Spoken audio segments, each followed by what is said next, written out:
Ultimate Play the Game was a video game developer in the 1980s. Ultimate Play the Game was the trading name of Ashby Computers Graphics, Limited, a software company founded in 1982 by two ex-arcade game developers Tim and Chris Stamper. Ultimate released a series of successful games for the Sinclair ZX Spectrum, Amstrad CPC, BBC Micro, MSX and Commodore 64 computers from 1983 until its closure in 1988. Ultimate are perhaps best remembered for the big-selling titles Jetpack and Sabre Wolf, each of which sold over 300,000 copies in 1983 and 1984 respectively, and the groundbreaking series of isometric arcade adventures utilizing a technique termed Filmation. Night Law, the first of the Filmation games, has been retrospectively described in the press as seminal, revolutionary, one of the most successful and influential games of all time, and probably the greatest single advance in the history of computer games. By the time of the label's last use in 1988 on a retrospective compilation, Ultimate had evolved into Rare, and moved on to developing titles for Nintendo consoles. Rare was purchased by Microsoft in 2002 for $377 million, a record price for a video game developer, and now develops exclusively for Microsoft's Xbox One console. In 2006, Rare revived the Ultimate Play the Game name for an Xbox Live Arcade remake of Jetpack named Jetpack Refueled. History. Early history and rise. Ashby Computers Graphics was founded in the Leicestershire town of Ashby de la Zouch in 1982 by Tim and Chris Stamper, their friend John Lathbury, and Tim's girlfriend Carol Ward. Other members of the Stamper family were also involved in the early running and support of the company, which was initially located in a house next to the family-run newsagent.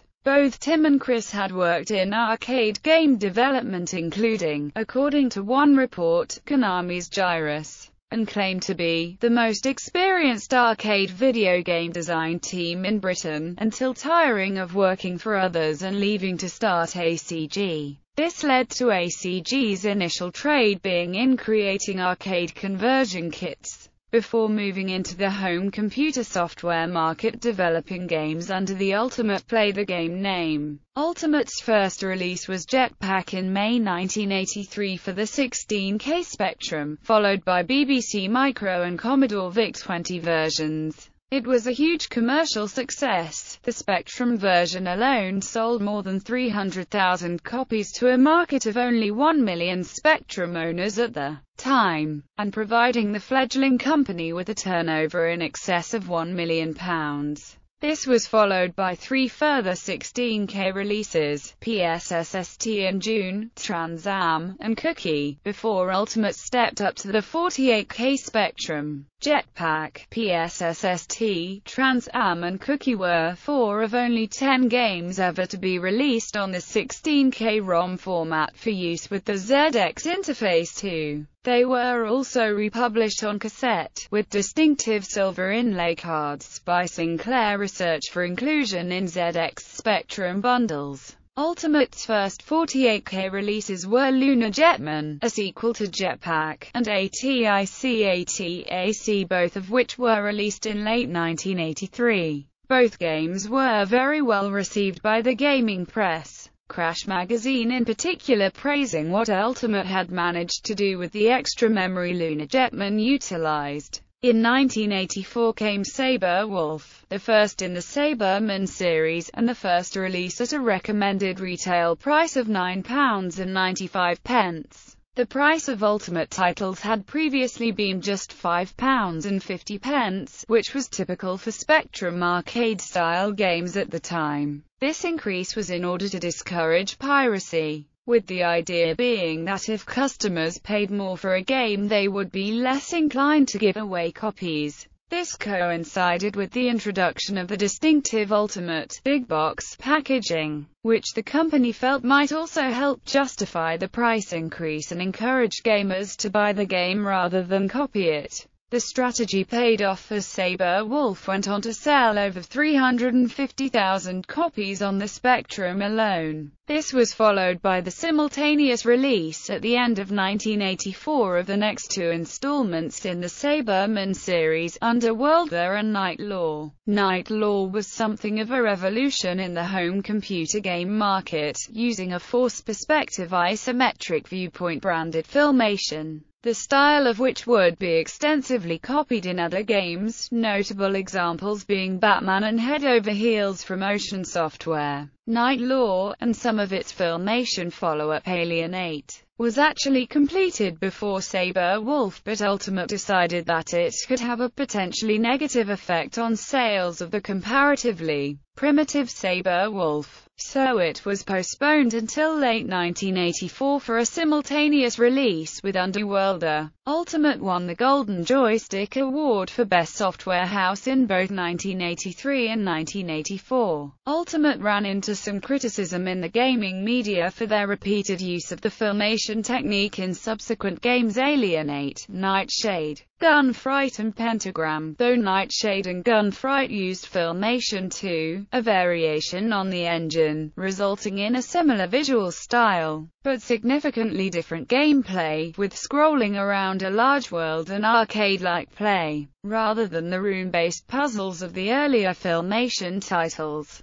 Decline and fall. With the consistent success of Ultimate's releases, there were rumors of a buyout by Ocean, until it was announced in 1985 that the Stamper brothers had sold the Ultimate catalog and name to U.S. Gold, who would continue to release games under the Ultimate label. Later titles such as Martianoids and Bubbler were not seen by the gaming press as being up to Ultimate's previously high standards, and sales fell. U.S. Gold released no new Ultimate games after Bubbler in 1987. A final Saberman game of Maya Mare was trailed in earlier Saberman games and was mentioned by Sinclair user as being next up for release, but was quietly dropped during development. In late 1988, ACG Rare Limited bought back all the rights sold to U.S. Gold and were reported to be developing games again. Future releases were to have included Solar Jetman, which would eventually appear only on the Nintendo Entertainment System, although home computer conversions for the Commodore 64, Commodore Amiga, and Atari ST were completed by Storm Software, but not released.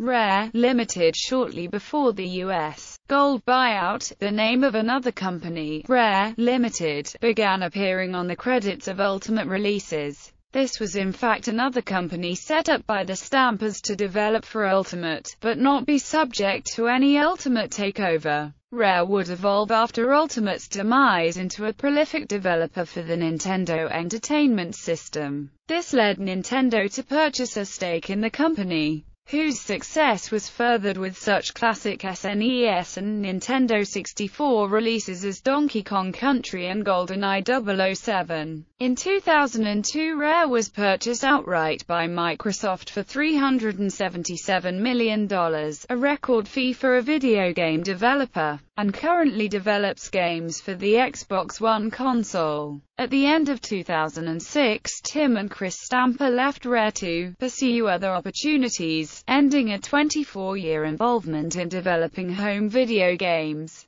The Ultimate name in subsequent years. In 2004, Rare revived Ultimate's Saberman franchise with the release of Sabre Wulf for the Game Boy Advance. A new version of Sabre Wulf for the Xbox was also rumored, though it was never released or even officially announced. In 2007, Rare released the fourth game of the Jetman series, Jetpack Refueled, for Xbox Live Arcade. They have been rumored for several years to be developing a racing game based on the Ultimate Rare universe titled Saberman Stampede. On the 8th of December 2006 and the 16th of January 2007 respectively, Rare's owners Microsoft Corporation filed US and EU trademark claims on the Ultimate Play the Game name and logo. The registered purpose is entertainment services, namely, providing an online computer game relationship with the press and fans.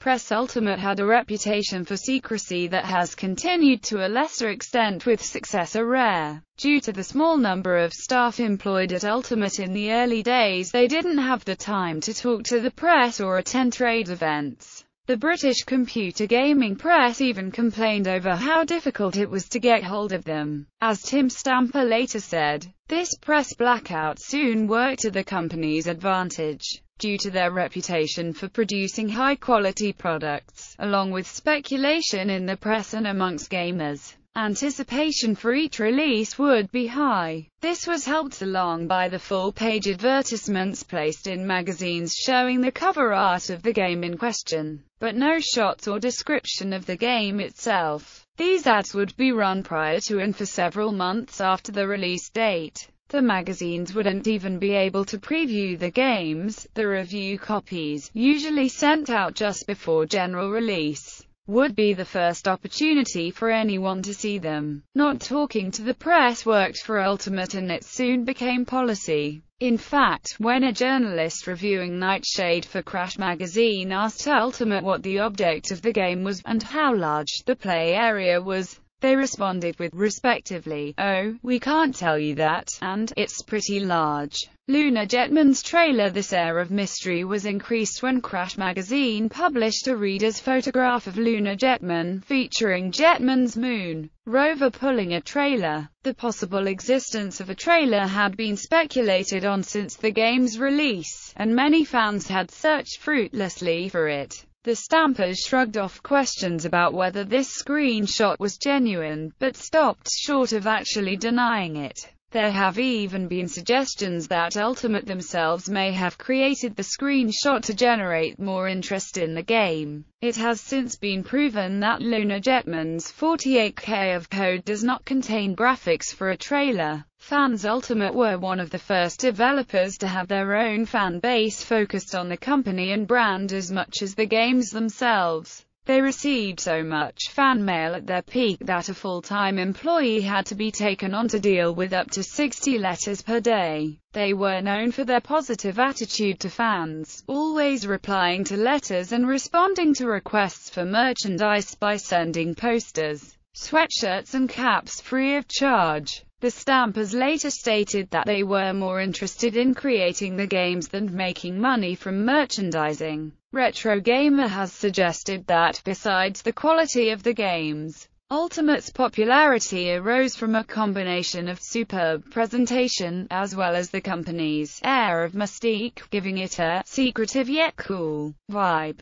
Releases on other platforms. The main series of games produced by Ultimate were all released on the Sinclair ZX Spectrum, with most from Sabre Wolf onward also on the Amstrad CPC and MSX, and most early games up to and including Nightshade also on the BBC Micro. Only 3 of these were released on the other major platform of the time, the Commodore 64. However, a series of C64 exclusive titles were published by Ultimate. The staff of Carnot, Entombed, Imhotep, Blackwitch, Outlaws, Dragon Sculler. The staff of Carnot, Entombed, Blackwitch and Dragon Sculler all concerned the adventures of Sir Arthur Pendragon. Authorship. The company's secretive tendencies also extended to the question of who wrote the games. Whereas most games of the time would list those responsible on the cassette inlay cards or even on the front of the box, no Ultimate title ever mentioned any names at all, and the authorship of some of them remains unclear. The Ultimate titles up to Gunfight were produced primarily by Tim and Chris Stamper. Tim provided the graphics and Chris the programming, along with fellow founders John Lathbury and Carol Ward.